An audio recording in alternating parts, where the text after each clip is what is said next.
লাস্টে কি কয়টা কয়টা বন্ধ হয়? ওটা লাগবে।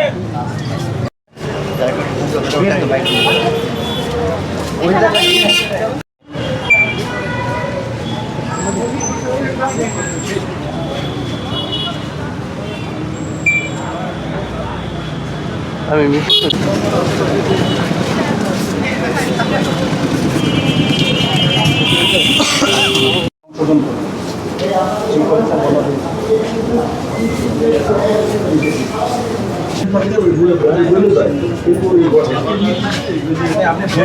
বুঝতে চেষ্টা করেন।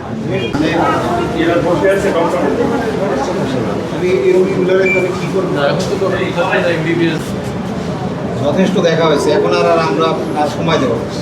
ঠিক আছে, আমাদের মাননীয় প্রধানমন্ত্রীর নির্দেশনা, আমাদের স্বাস্থ্যমন্ত্রীর নির্দেশনা, আবেদন করছেন, আবেদন করে কার্যক্রম শুরু করছেন। ঠিক আছে, এখন লাইসেন্সটা পান নাই, আপনি লাইসেন্স পাইলে তারপরে আপনার কার্যক্রম আপনি শুরু করবেন। ঠিক আছে, হ্যাঁ, এটা সরকারি বিধি, এটা মানতে হবে। ঠিক আছে, এটা তো একটা অভিযান পরিচালনা করলাম এবং এখানে আমরা 5টা ক্লিনিক এবং ডায়াগনস্টিক সেন্টারে অভিযান পরিচালনা করেছি এবং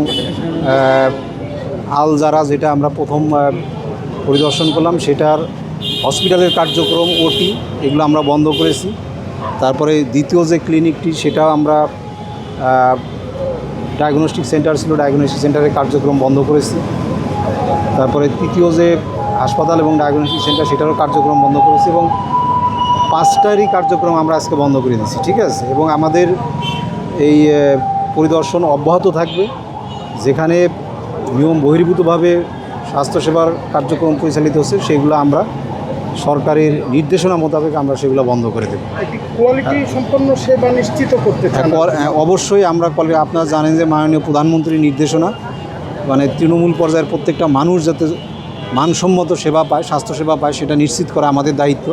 আমাদের মাননীয় স্বাস্থ্যমন্ত্রী আপনারা জানেন যে সারা দেশে উনি সরকারি এবং বেসরকারি প্রতিষ্ঠানগুলো ভিজিট করতেছেন এবং যেখানে নিয়ম বহির্ভূতভাবে যথাযথ সেবা দেওয়া হচ্ছে না সেখানেই কিন্তু উনি সরকারি এবং বেসরকারি হসপিটাল সব জায়গাতেই ব্যবস্থা নিচ্ছেন। বেসরকারি হসপিটাল বন্ধ করে দিচ্ছেন। আমাদের সরকারি যারা আমরা দায়িত্বে আছি তাদের বিরুদ্ধেও কিন্তু উনি ব্যবস্থা নিচ্ছেন, ডাক্তার এবং অন্যান্য স্টাফদের বিরুদ্ধে ব্যবস্থা নিচ্ছেন।